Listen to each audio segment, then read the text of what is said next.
Kia ora, hello, welcome. This is Anyway, and I am your host, Natalie McMurray, coming to you from Aotearoa, New Zealand. To start off today, I wanted to talk about a couple of other shows, and then I'll get into House of Villains Season 3, Episode 5.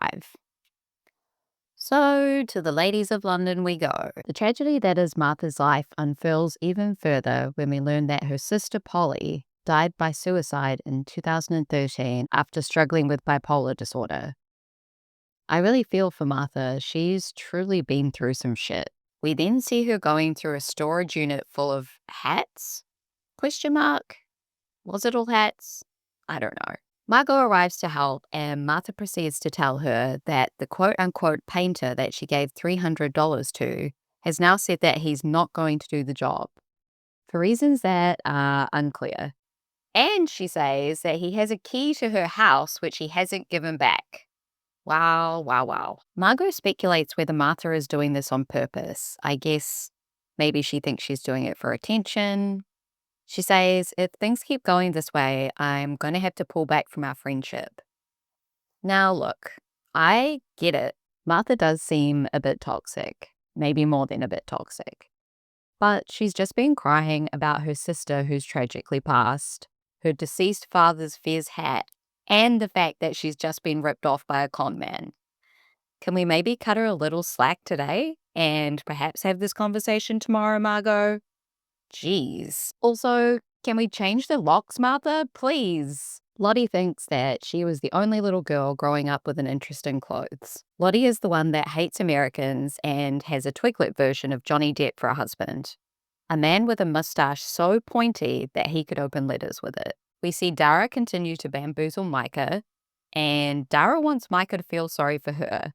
Inconceivable. The ladies are driving in the rain to the winery and running considerably late, giving me flashbacks to the anxiety fest that was Angel's Colorado trip on Potomac Housewives. Upon arrival to the winery, Mark Francis has to turn around and leave again, which is a real bummer. We learn that Kimmy could be a sommelier or a gemologist. Emma tells us that Kimmy's shocking, outrageous, inappropriate sense of humor and personality sometimes overshadow her profound intelligence and life experience.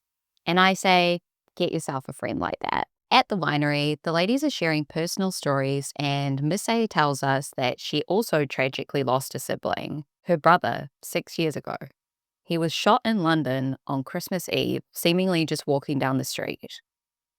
Martha then shares the story of her sister with the ladies, and Lottie tells us that her dad has liver cancer. And this is not the tone that Kimmy had expected from a viticulture lunch, which is fair enough. Wine usually equals fun, but it was nice to see their vulnerability. Moving on to Summer House, Episode 7. This week on Summer House, we start off with a good old game of Truth or Dare. I don't recall any truths, so maybe it was just Dare, or Dare to spin the bottle, or Dare to spin, or Kiss This Person could be a more appropriate name. The boys make a joke about Ben wanting to hook up with Amanda again, right in front of Bailey, who, if you'll remember last week, had her ass handed to her by Ben for doing the same thing. Double standards really do make the world go round. Ben then proceeds to try and suck Bailey's face off after winning or losing at Dare to Spin. Amanda conjures Lexi, the ghost of Summer House past, which freaks Jessie the fuck out, and then Jessie proceeds to try and suck Levi's face off. And at this point, I'm thinking that these men are face huggers, just going around implanting chest burster embryos into living hosts, aka all the women in the house. Wes starts flirt kicking Sierra and proceeds to pull his chair closer to her and start clutching at her. She then looks directly into the camera's soul, breaking the 4th, 5th, and 6th wall to ask us all, what the fuck does this man think he's doing? And you know what? I truly have no idea. Get your shit together, West. I was rooting for you. We were rooting for you. How dare you? Apologies, I've just watched Reality Check, America's Next Top Model. I know, about 4 weeks after everybody else. I've been busy, okay? Anyway, all of this action is apparently too much for Kyle, who gets a boner and then smashes a glass. Oh, Kyle. Ben admits that he was a dick to Bailey and apologizes. Good for you, Ben. The toxic masculinity penalty card has been revoked. For now. The next morning, West is severely hungover. Too much vino for that weeno. You see him talk about Sierra in a nonsensical manner for the 300th time. This is where you see me repeatedly face palming or banging my head against a wall. If you could see me, that is. Amanda tells Kyle again that she doesn't want to be married to a fucking second-rate DJ. But he's getting a manager, so he gives zero fucks. Reese the dog acts like a big old baby, and it's adorable. Hub is back in the house and immediately starts taking the piss out of Jesse. We love to see it. Kyle has borrowed West's ascot, but not his jovial attitude towards life, unfortunately. He tells Amanda he's being nice in a pretty mean-spirited way. He then says the words vibe check like an 80-year-old man who's smoked way too many cigs. Sierra tells West that it sucks that he had to go through the public and press scrutiny in order to understand how his actions were shitty towards her. And I agree. But some people need first-hand experience in order to understand certain things, even if they're not so complicated. It indicates a lack of empathy, but at least there's a smidge of self-growth there. Congrats, West. You are, however, 3 steps back and 1 step forward. Sierra then explains that there's a whole other interracial aspect that they can't understand. KJ says that as black people, they have to be more savvy and be 20 steps ahead when it comes to their words and behavior. And while I hate that this still needs to be discussed, I do think it's necessary. Clearly, there are people watching the show and then trolling specific people, which is, needless to say, totally fucked up. Sierra, KJ, and Mia shouldn't have to teach the people, but I very much appreciate and respect their openness and honesty. We get a mid-season trailer at the end, and I'm pretty excited, you guys. We see Kyle saying he forgot that Kyle is more fragile than a China doll. And we'll get to this when it is, but I just have to say that nobody has cried or been more fragile than Kyle Cook in this house. And I don't think that's a bad thing at all. But Kyle needs to learn to stop talking shit about his friends. Anyway, we now arrive in New York for the Southern Charm reunion. And for some reason, Craig, just a little note, I want to say that Americans say Craig, but in New Zealand we say Craig. But when I say Craig, like a New Zealander, it makes me feel like I'm talking about a completely different person. So I'm going to say Craig. And in my notes, I'm spelling it C-R-E-G. Like Greg. You get it. For some reason, Craig wants to put thumbtacks in his toes to help with his nerves, I think he said. Perhaps he's a masochist. The whole cast is calling out Craig for being delusional. And Craig says that he just wants peace at this point in his life. Whitner thinks that Craig has a completely different understanding of peace than everybody else. And he's right. Peace for Craig involves him yelling at women. Oh, and yelling at Austin. He says that this year he's been 100% himself, and this is concerning news for Shep. But literally, this is who Craig has always been. Remember the time when he was on Winter House and he threw an absolute bitch fit about cleaning? He wanted to pay money for a cleaner. There was a scene where he was yelling at Amanda. I think she had gotten glass in her foot because there was broken glass on the ground, and she wanted everyone to help clean it up. A pretty reasonable request, which was met with hostility from Craig because cleaning is beneath him. I remember feeling badly for Paige in that moment. She was really embarrassed of his behavior. Getting back to the point, Craig has always acted like a petulant child. Sally doesn't know what the idiom kill 2 birds with 1 stone means. She says if she could take Austin's personality and Craig's body and put them together, that would make the perfect man. Like a 2 birds, 1 stone situation. Dissecting 2 things and putting them together does not equate killing 2 birds with 1 stone. Also, Austin and Craig do not need to be amalgamated. They need to be put in the bin. Craig is still bitter about Charlie not wanting to date him. Surprise, surprise. Andy uses the term flapping her lips while alluding to Molly's labiaplasty, which is in poor taste. Really, Andy? We learned that Vanita is one of the only people on Bravo that can genuinely apologize. Sally and Austin watched heated rivalry together, but nothing happened, you guys. Austin lies to Andy and every single person watching. He says, "It's gay porn, Andy. It didn't get me in the mood." A, it's not gay porn. It's a beautiful love story between 2 men. And B, That show got everybody in the mood. Don't lie to us, Austin. Shep has no idea what heated rivalry is, and no one is surprised. Go back to the ayahuasca retreat you crawled out of, Shep. Austin is all out of sorts at the accusation of him and Sally fucking, but it's all for naught because they basically admit that they are.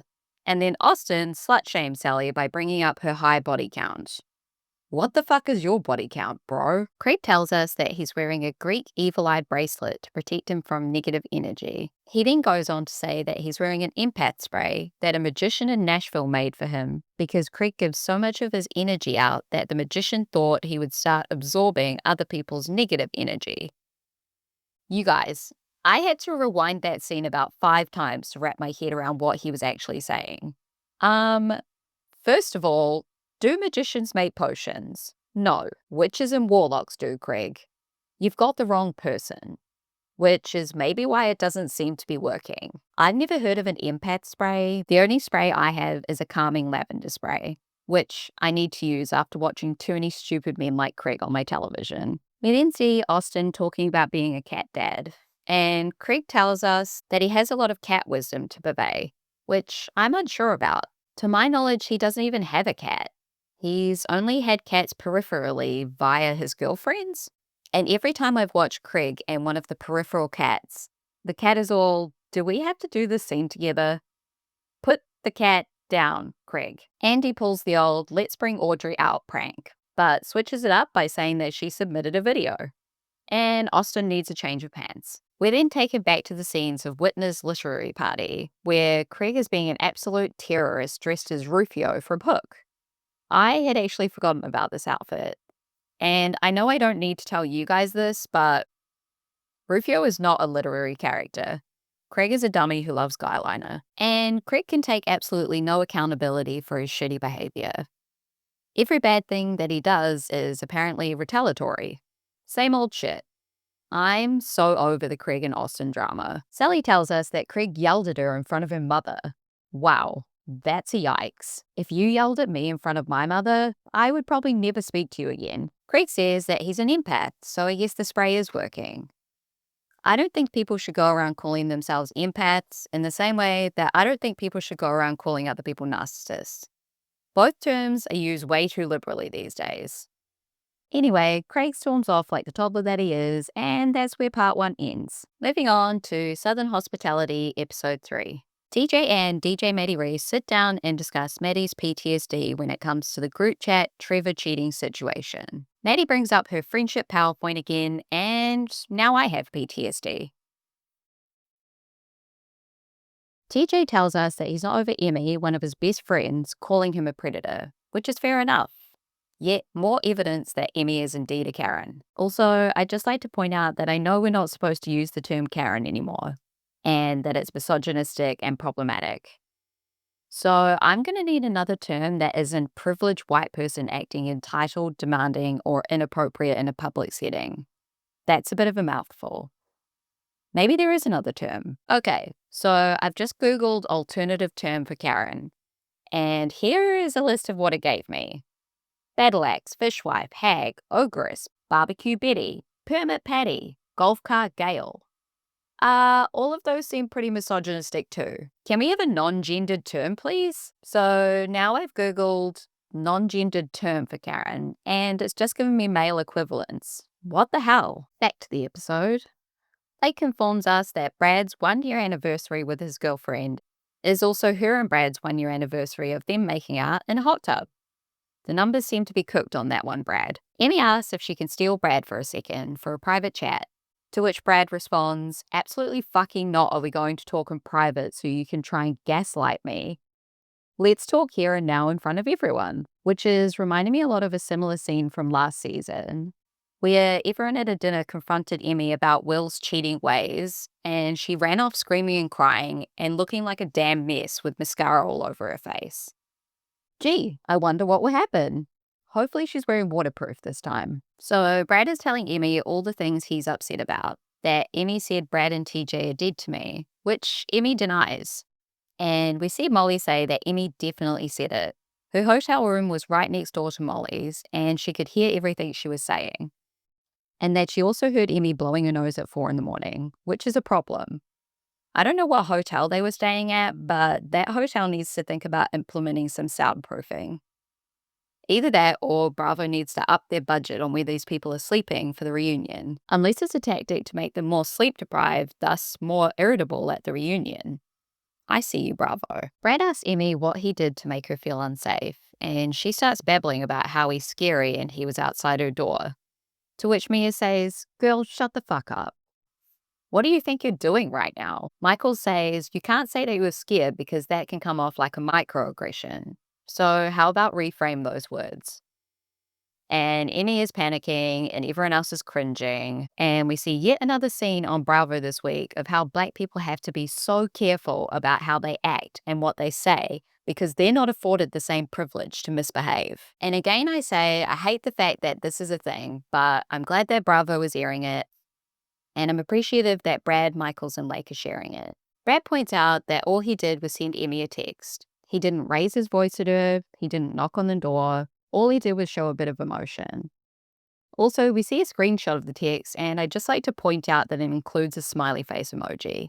Terrifying. We then see TJ confronting Emmy about her calling him a predator on a podcast, which she denies. But as TJ points out, she went with the insinuation that the podcast host had made. Then we see Molly confronting Emmy about her liking fat-shaming comments about Molly, which Emmy also denies. And at this point, we see Emmy floating off down the river in Egypt because she has not 1 ounce of accountability to be had. Emmy then starts saying, "I'm sorry, I'm sorry, I'm sorry, I'm sorry, I'm sorry." And Grace Lily wants to know what you're sorry for. So do the rest of us. Anyway, they resume drinking and partying, and Emmy runs outside to have a panic attack. Mia announces her breakup, and the new guy's ears and dick just perked up. He then mistakes a Wayne Gretzky quote and says, "What did Michael Jordan say? You miss 100% of the shots you don't take." I'm pulling up from half court, baby. I guess they have half courts in ice hockey as well. I don't know. Look at me acting like I know who Wayne Gretzky is. I don't. I Googled him, obviously. TJ and Michaels make out, and Emmy is scandalized because there's a 9-year age difference between them. Seriously, Emmy, give it a rest, bitch. We're then treated to a scene of Joe Bradley washing his truck like he's at a bikini car wash trying to raise money for space camp or something. Emmy reneges on her apology to TJ by saying that she doesn't think he's a predator, but she also doesn't think he's appropriate by going after drunk straight men. That's you saying he's exhibiting predatory behavior, Emmy. We then see one of the more impressive charcuterie boards we've seen on Bravo at Molly's Girls and Gays night. And Grace Lily is pissed that nobody told her to wear her PJs. Grace is mad that Maddie isn't a receptacle. To which Maddie responds, "Fuck that." At the end of the episode, they show yet another upcoming scene in the season where Emmy freaks the fuck out. Yep, seems about right. Anyway, I'm watching The Real Housewives, but it's been pretty non-eventful up to this point. But I do have to talk about watching these ladies go and see a statue of David in Florence. The way that these women talk about the statue is wild. Before getting into it, I just want to mention that this isn't the actual statue of David. Andy and Dorit talked about it on Watch What Happens Live, but the real statue is in a museum. I guess there's a handful of other copies around Florence. All of that to say, I've been to Florence and I've seen the statue of David. And I'm not sure if I can chalk this up to my immaturity at the time or being severely hungover or not being intelligent enough to appreciate such a renowned piece of art. But I don't remember finding it anywhere near as impressive as these ladies. And I saw the real one. Anyway, Natalie says we should go check out David's wiener while we're here. And then when they get there, Erica says, "Notice the cum gutters. Appreciate the cum gutters." And at first I'm like, is this some historical term about statues molding that I'm unaware of? No, it's as gross as the term would suggest. She's referring to the V-lines, which ripped men get in their pelvis area that cum apparently drizzles down, and now I feel physically sick. Apologies to any other visual thinkers out there. Kathy says, "Did you see his hands and the size of his feet? Wow. Just think of those warm hands and those big feet." She then recounts her fever dream fantasy in which she takes a nice stroll along the bridge with David. Him putting her on his shoulders, feeling the breeze and the water trickling down your thighs, down your knees. Your feet are wet. Kathy, you're on a bridge. There should not be any water. Anyway, her basement is flooded. And at this point, I'm not sure if she's referring to the actual man that David was modeled from or David the statue. But Jennifer Tilly says that she likes her men hard, so that would suggest the statue. Which means it would obviously be more of a drag than a stroll across the bridge. It's a lot to take in that these women are so attracted to a statue. I guess the men in Los Angeles aren't so great. And that brings me to House of Villains Season 3, Episode 5. Before getting into the actual episode, I just wanted to mention that I watched John McHale's Entertainment Tonight interview. Joel said that he thinks there's a window to shoot the Community movie, which I initially thought was exciting, but now I'm not so sure. He also said that Chevy Chase would be great on the next season of House of Villains. And as far as I'm aware, Chevy Chase has never been on reality TV, which I believe is a quantifying factor. That means that Chevy Chase is not a villain in pseudo-reality show settings. He is seemingly an actual villain in real-life settings, though. I've heard rumors that Chevy Chase is a nightmare on set, and looking at Google, it says Chevy Chase has had a long-standing reputation for being difficult, abrasive, and frequently hostile on set. More specifically, when it came to the set of Community, he would frequently use racial slurs and other racially charged language. He was accused of creating a toxic atmosphere. He had a notoriously contentious relationship with the show creator Dan Harmon, leading to meltdowns on set and eventually him being fired. After his terrible behavior was leaked to the press, he allegedly had a major meltdown on set, yelling at the crew and cast before departing. And that's not really the villainy I'm after, Joel. Joel also said in that interview that Tom Sandoval can't play the trumpet because of his lip fillers. Seems like a convenient excuse. Anyway, getting to episode 5, here we are, back at the mansion. And then there were 9. Tiffany tells everyone that she's appreciative that everyone kept her here. She says that she's going to try and keep a low profile and not bug out too much, which is upsetting to hear. The people need to be entertained, Tiffany. Ashley pretends to be surprised by the result of the vote, but Drita calls her out and says, "No, you're not." Drita is pissed that everybody in the house are a bunch of followers. Kate calls Johnny a dick and says, "You're not the supervillain anymore, buddy.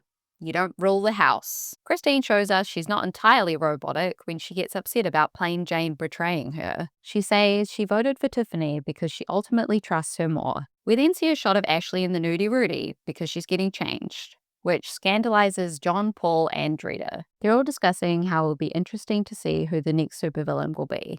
And Tyson accuses Drita of looking down at his crotch while talking to him. I'm going to speculate here and say that Drita was looking at the can of LaCroix in his hand, not Le Crotch. Gross, Tyson. The next day arrives and Tiffany sends the Plain Jane puppet off on her merry way. She ties a bunch of balloons to the doll puppet in a similar fashion to the old man from Up's house. And goodbye, off into the atmosphere she goes. Only to pop and come back down to Earth, probably into the ocean, increasing the number of microplastics already fucking there. But that's not what this podcast is about. Everyone else is waking up, and Johnny has the delusion that he's going to win back-to-back supervillains. Ashley and Johnny are laughing at Kate behind her back, saying that she could never take them in a physical challenge. Fuck you guys. We then see Tiffany sitting outside, and Tyson comes to chat. Tiffany tells Tyson that she's now a bird nerd. She enjoys feeding them and watching them. And squirrels. I can get down with that, as long as neither get too close to me. Bing bong! Joel comes over the loudspeaker and says that it's time for the battle royale. Tiffany says that she really wants to get supervillains so she can abuse that power. She says the only person she feels comfortable aligning herself with is Tyson. We then see Drita upstairs making a shady comment about Teresa Giudice. Giudice? I don't know how to say her last name. Anyway, apparently Drita hates the fact that there are no filters in the confessionals. And when she saw Teresa's last season, she was all, "Oh my God." I guess I'll have to watch season 2 to know what the hell that means. Tyson and Tom are upstairs talking strategy, and Tyson says that while he's in an alliance with Paul, Johnny, Ashley, and Tom, him and Tom want to jump ship. Well, Tyson specifically, but he wants to bring Tom along with him. I guess it's uncouth to leave your roommate behind. Tyson wants to align with Kate and Tiffany to turn the house on its head. A producer then rightly asks, "Aren't you in an alliance with everyone then?" Yes. Yes, he is. That will definitely work out well. And that is also very Survivor of him. Tom tells Johnny he looks great, by the way. They then discuss how one of them has to win the challenge, and Johnny still has a hard on to eliminate Kate. We then see a shot of Ashley, Paul, and Johnny in the kitchen. Paul is drinking coffee. And then he looks like he switched mustaches with Tyson. Tyson is upstairs talking to Kate, saying that he wants to mix things up a bit. Kate says that she wants to try and sabotage some shit. Tyson says that he's played enough fucking games to know that this will be flipped at some point. And then I think maybe he's not so much of a dummy. But then we see him in the pool with a fake water lily on his head, pretending to scope out a scene like he's a soldier of war or something. Or perhaps he was meant to be a crocodile. I don't know. Just another animal I'm sure the makers of this show are trying to demonize. And I say, you don't need to do it to any other animal except for humans. We are the worst. We see the villains driving to the challenge, and they're then asked to put on blindfolds. And I'm like, why? They get to the challenge and immediately take them off. I'm so confused. What did they need them for? The villains find themselves at a child's birthday party setup. The name of the challenge is See No Evil, Hear No Evil, Speak No Evil. Basically, they split into teams of 3. One person wears a blindfold so they can't see. Another puts on noise-cancelling headphones so they can't hear. And the other one has to wear a ball gag so they can't talk. Raunchy. Then the gagged villains get instruction cards which they have to try and convey to the person who can't hear, who needs to then relay the instructions to the blindfolded person so that they can complete the task. The first team to complete all 3 tasks wins. They draw eggs for the teams, which end up being Tyson, Tom, and Drita, Johnny, Tiffany, and Christine, Paul, Kate, and Ashley. Christine shades Tiffany by insinuating that she's not good at much. To which I say, don't be a hypocrite, Christine. Tyson creepily whispers to us that he has a secret. He knew that he'd picked the golden egg before he had picked the golden egg. He knew the different textures and made sure he picked the shiny gold one. Hence, how he ended up on a team with his best bud, Tom. Kate is pissed that she's on a team with 2 assholes. She says, Tyson and I make eye contact, and I know my job is to sabotage. And also she doesn't feel like doing jack shit, so this is perfect. The team sort out who's going to do what. Kate says she's a lady, and there's no effing way she's putting a ball gag near her mouth. The challenge begins, and Tiffany cannot for the life of her hit a piñata. And when she does, there's no way that she's smashing anything. Tyson, Tom, and Drita complete the first task. Jill says Tiffany's having a tough time with the piñata, and she's questioning her own strength. At this point, I need to say that perhaps New York needs to eat more than sardines and mustard to win a challenge. Maybe I'm wrong, maybe there is a bit of protein in there, and surely the omega-3 is good for her brain. But perhaps she needs to incorporate some fiber or carbs? I don't know. Kate seems to be doing a pretty good job at sabotaging, and Ashley wants to strangle her. Tiffany finally gets the banana from the piñata. She also doesn't know which is her ring finger, nor does she know her left from right. Tom is screaming, "What do I do? What do I do?" We then see Tyson, Drita, and Tom start freaking out. Watching Drita, Tom, and Tyson screaming at each other reminds me of watching Gemma the GC Collins on the Crystal Maze Celebrity Edition. Sidebar, I've been watching a lot of the Crystal Maze with Richard Ayoade, especially the celebrity episodes. For some reason I find it calming. It's a good way to switch your brain off. It's kind of like Legends of the Hidden Temple, which was a Nickelodeon show from the 90s. And I tried to describe it to my husband this way, completely forgetting that he grew up without a television from like the age of 0 to 17, which is completely unfathomable to me. We couldn't be more diametrically opposed when it comes to 90s television. It's incredibly annoying when trying to make a Simpsons reference, which I do a lot, and it falls flat. every time. Having the nerve to not catch up on 50,000 episodes of The Simpsons so you can get your wife's references. So rude. Where's the commitment? Anywho, Drita wants to know why we would put a psychopath, aka Tom Sandoval, in a blindfold. And I say it's pretty entertaining to see him unravel, to be honest. In spite of Kate's efforts, or lack thereof, to sabotage her own team, they end up winning. They've won the chance to compete in the second part of the challenge, and they're all annoyed. Kate doesn't want to do any more physical activity. She's feeling the pressure. All three of them are blindfolded, deafened, and gagged and put into the bounce house. They then have to find 3 stuffed monkeys, and the first one to find them wins the challenge. Kate wins, and she is Supervillain. She names the monkeys Ashley, Johnny, and Paul. Pretty fitting. Kate chooses Drita and Tom to come on her threesome date, who literally went on the last date with Johnny. But whatever. Kate says it's slim pickings. She's not going to take the 3 stuffed monkeys, and Tyson has basically said they're good.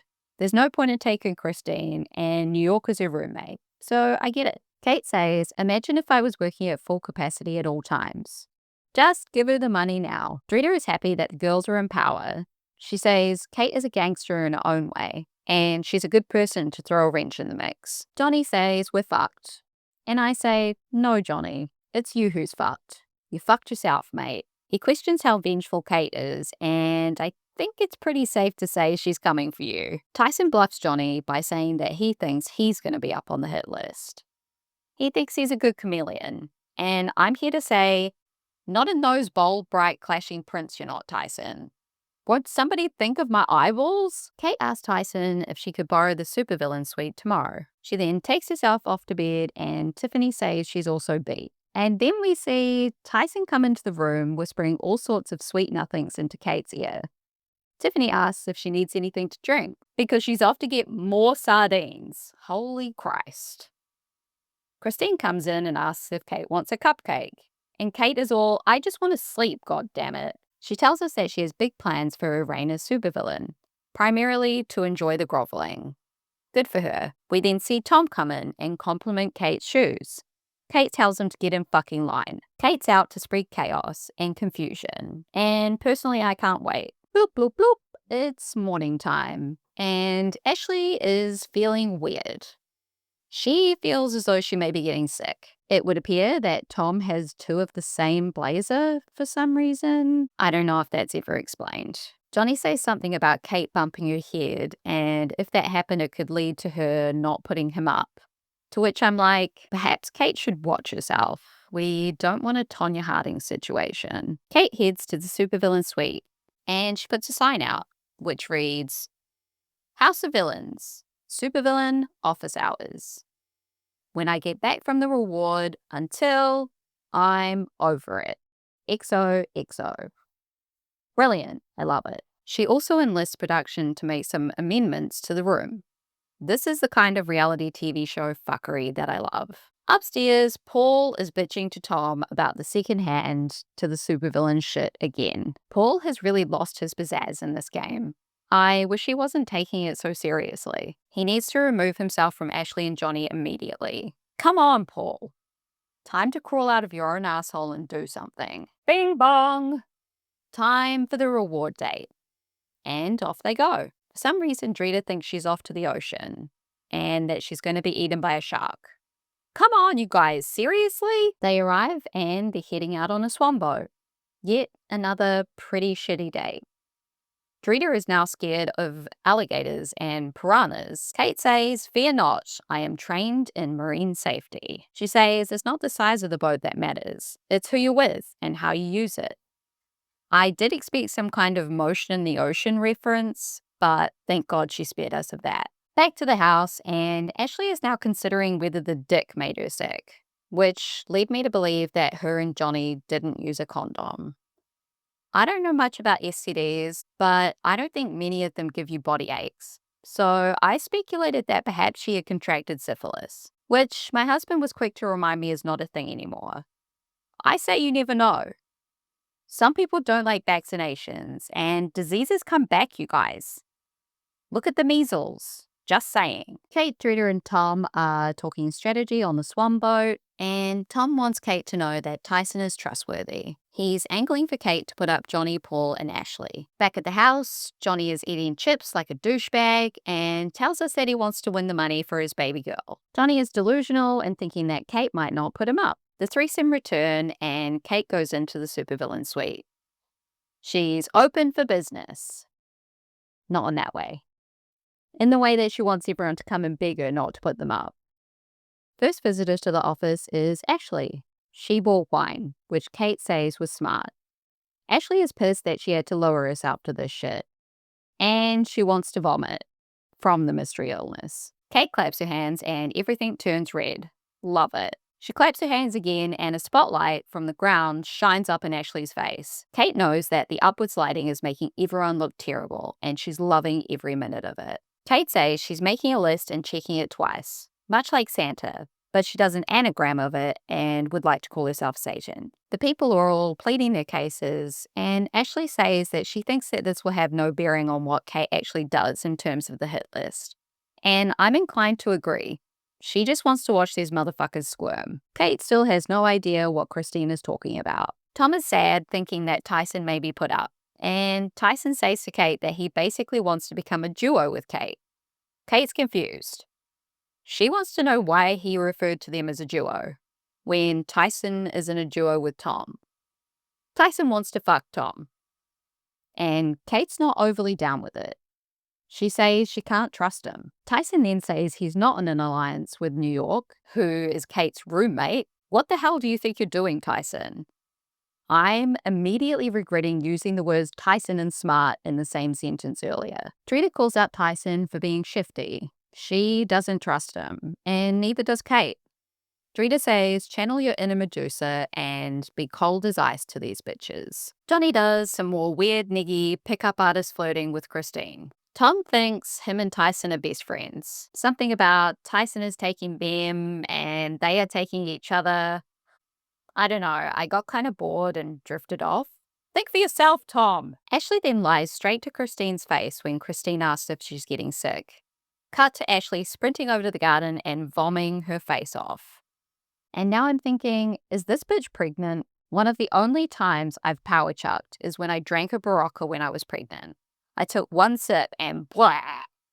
Pretty gross. Anyway, Christine seems unfazed by this event. The villains head off for the hit list nominations. Kate takes her supervillain throne. Kate then informs us that in her office, she had a suggestion box. She says that the only person who put suggestions of who she should nominate in the box are the people up for nomination. And what's even more interesting is all of their names were in there. First person up is Johnny. No surprises there. Kate says it's not revenge, it's a receipt. Johnny says he would never turn on his people, and New York laughs her ass off, for good reason. Second person is Ashley. Third and final person is Paul, which means all three of these idiots wrote each other down on a piece of paper and submitted it to the suggestion box. These people who are not only in an alliance with each other, but sharing a room together. I'm not really sure how they thought that was going to play out. Paul admits that he put Ashley and Johnny into the box. He did it to show everyone else that he knows that at some point they're going to have to turn against each other. I say, do it now, Paul.